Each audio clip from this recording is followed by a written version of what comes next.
Happy Sunday, everybody, and welcome into Four Verts. My name is Harrison Graham. I know we've been off the past couple of days, and I said, you know what? Let's hop into the home studio. I haven't filmed out of here in the last month or so as things have been a little slow, and let's do an episode. And on today's show, I am going to rank all 8 NFL divisions from worst to best. 8 to 1, obviously, 4 in the AFC, 4 in the NFC.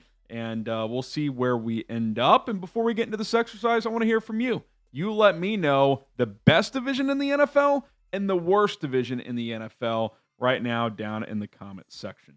Okay, let's start with the NFC South. The Buccaneers, reigning champs at 10-7.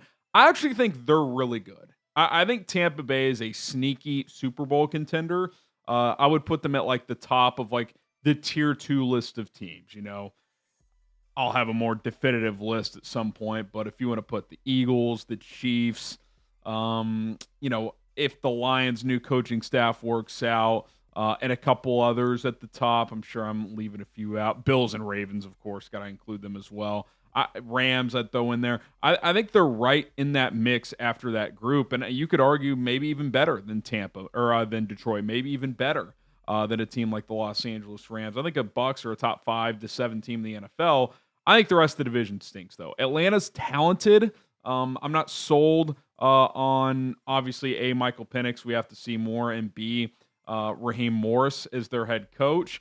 Carolina, I think they're improving, but they're a year or two away, in my opinion. We'll see how it goes with Bryce Young this year. And then with the Saints, I think they're the worst team, if not one of the worst teams in the NFL. So really like Tampa. Don't love the rest of the division. I think it's a one-team playoff division, and that will be Tampa Bay. Okay, let's go to the AFC South. And no surprise, these South divisions for most of the better part of the last 10 or 15 years haven't been super strong.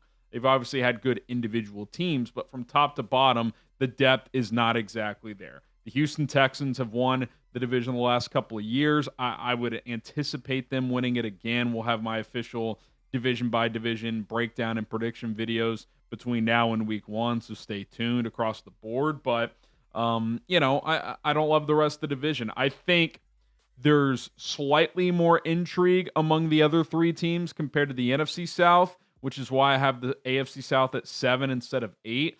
I think between these two divisions, I like Tampa the most, but I think Houston and Tampa are pretty close. I also think the Colts, Jags, and Titans offer a little more intrigue than the other teams in the NFC South. If one of Daniel Jones or Anthony Richardson can just be serviceable, I think that Colts roster is solid. They can run the ball with Jonathan Taylor.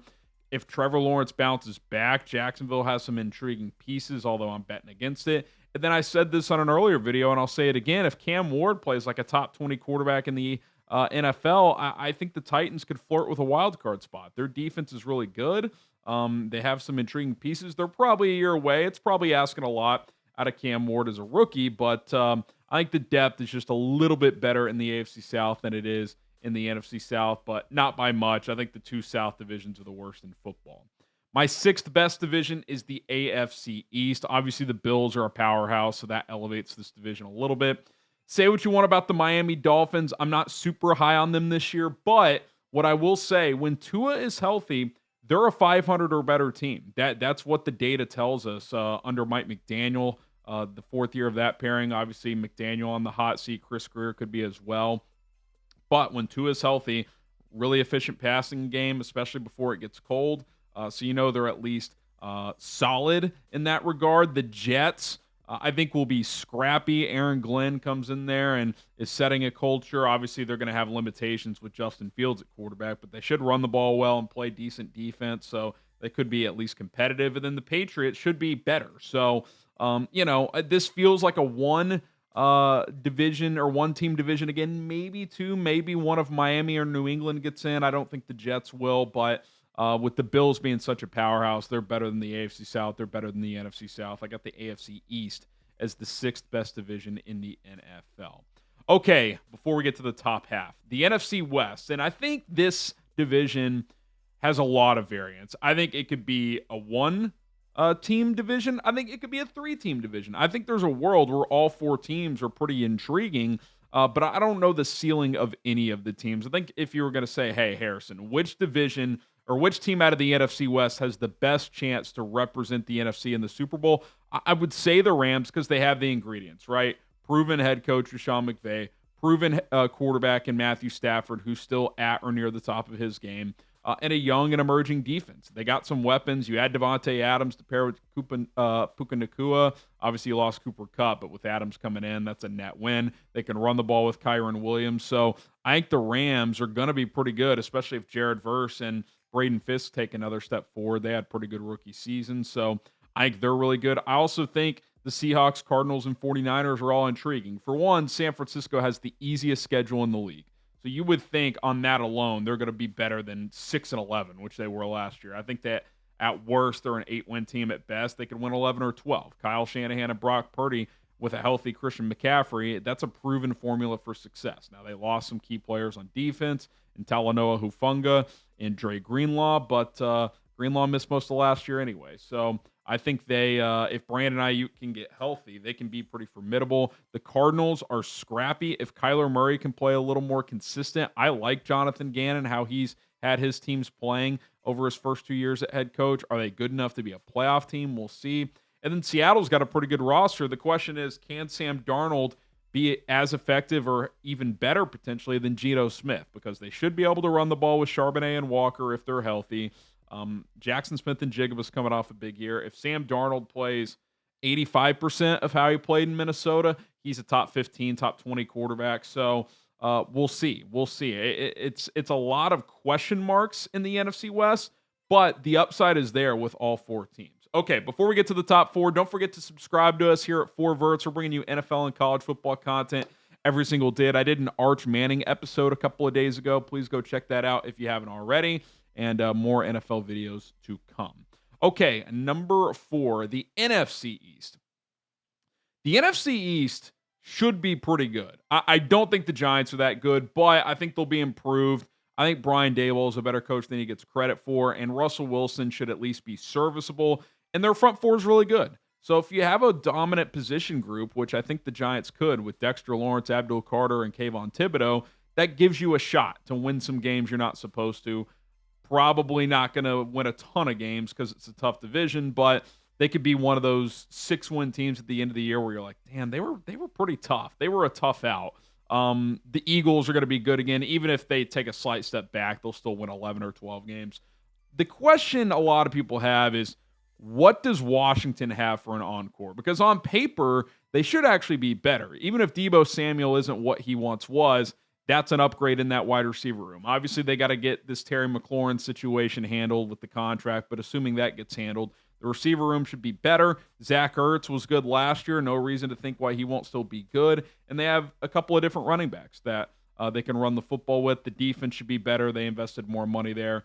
Will they win 12 games again? Probably not, but they could be one of those teams that wins 10 instead of 12, but is actually better than they were last year. And then Dallas, say what you want about the Cowboys. I'm with you. The Brian Schottenheimer thing is weird. I wouldn't have done it, but what I will say is when Dak Prescott is healthy, they win about 60-65% of their games.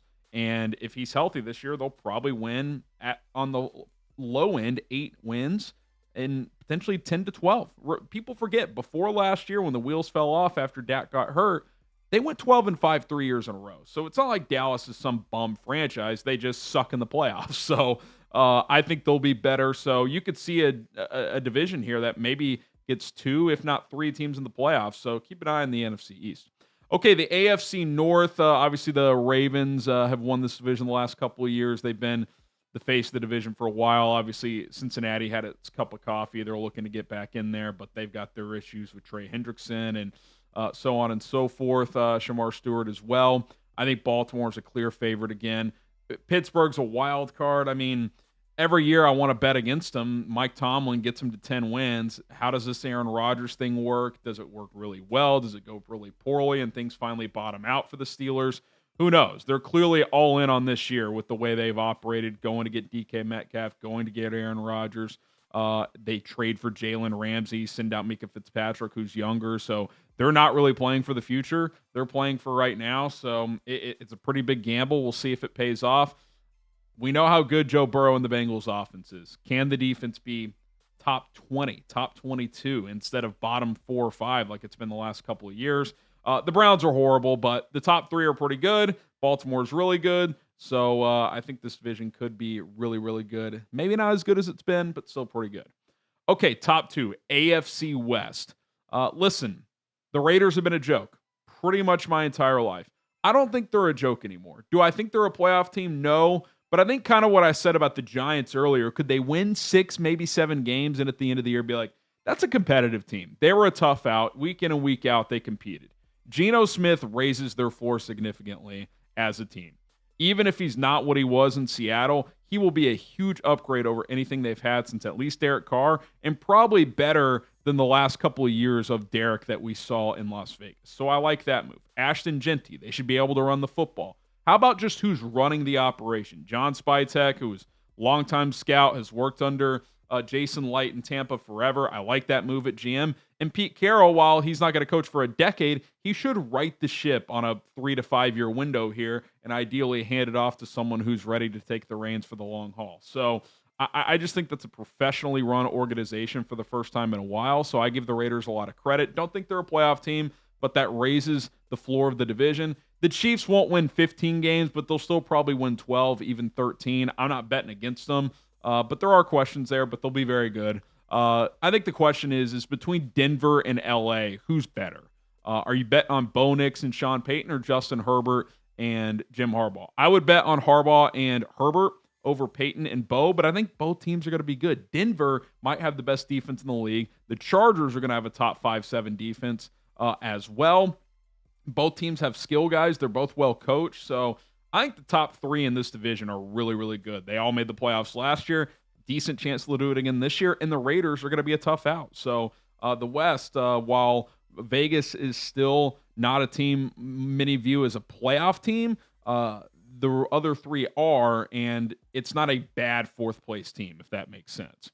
And that gets us to the NFC North. And I think where the NFC North separates from maybe the AFC West is there's a world where there's going to be people predicting all 4 of these teams make the playoffs. Not necessarily at once, but you'll see writers pick the Lions and Vikings, or the Vikings, Packers, and Lions, or the Lions and the Bears. The Bears will get playoff predictions, whereas the Raiders probably won't, right? They're probably not ready.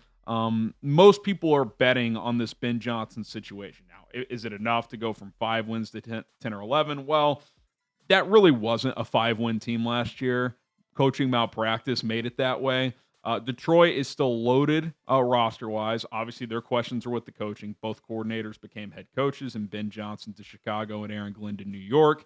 And they lost 6 more assistants. So that's a lot for Dan Campbell to replace. And a lot of people are curious, how does Jared Goff play without Ben Johnson? I'm a Goff guy. I still think he'll be good. Probably takes a slight step back because he's played like a fringe MVP guy the last couple of years. The question with the Vikings, loaded roster. What does J.J. McCarthy do? Because while it's easy to laugh and make fun of Sam Darnold, especially how it finished last year, Sam Darnold for most of last season played like a top 8 quarterback. 35 touchdowns, 12 picks. He was very good. What does J.J. do? What does Kevin O'Connell do to alter the offense? Does he lean into the running game more? He likes to throw the football, so that would be a big adjustment for him. They did add the kid from San Francisco to pair with Aaron Jones. Jordan Mason is who they added there. So I like that addition. He can bring a physical presence out of the backfield. And they upgraded their offensive line on the interior. Now, it's unclear when Christian Darrisaw is going to get back. He might miss the first few games of the season at left tackle, which means they'll probably go to Justin School at that spot. So early season Vikings could be a little shaky offensively, especially with JJ just getting his feet wet, but their roster is loaded. And look, Green Bay's still Green Bay. I don't think they have an awesome roster, but Matt LaFleur's a winner. Jordan Love, even his bad, is still above average, or at least average.